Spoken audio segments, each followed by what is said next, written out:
Real skilled were, tell us who. Daniel Kariuki, KTN. Na tukitoka hapa Nairobi tuelekee katika kaunti ya Mombasa.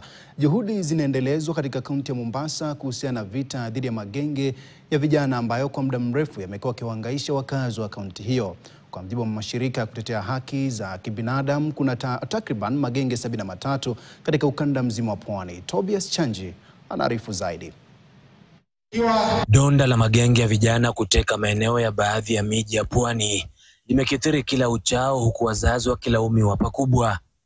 Kutokana na hali hii, viongozi wa dini wakiongozwa na kadhi mkuu wameanza hamasisho la kuacha uhalifu miongoni mwa vijana wa Mombasa. Hapa tuko viongozi wengi wa dini, wahadhiri, wataalamu wengi wa Kiislamu na viongozi pia wa kaunti.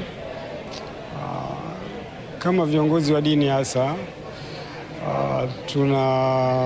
tuna majukumu ya kuweza kuwaongoza, kuwaelimisha vijana. Lengo na madhumuni kwa siku ya leo ni kuja kuhamasisha vijana wetu wa kiume na wa kike swala zima kuhusiana na amani. Vijana wamekuwa ni wingi wa kuharibu amani, vijana wamekosa utulivu. Tumekaa na wao kwa siku ya leo kutaka kujua tatizo liko wapi.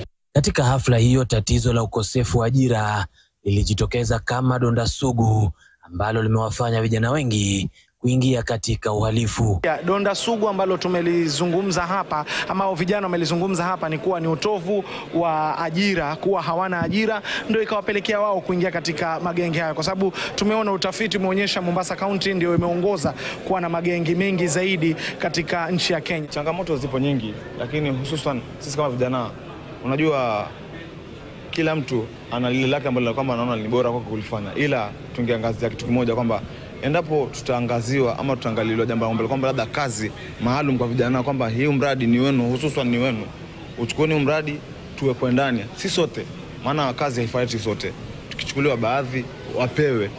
Tobias Chanji, KTN, kaunti ya Mombasa. Kwingineko, siku moja baada ya aliyekuwa waziri wa usalama wa ndani Daktari Fred Matiang'i kupewa mapokezi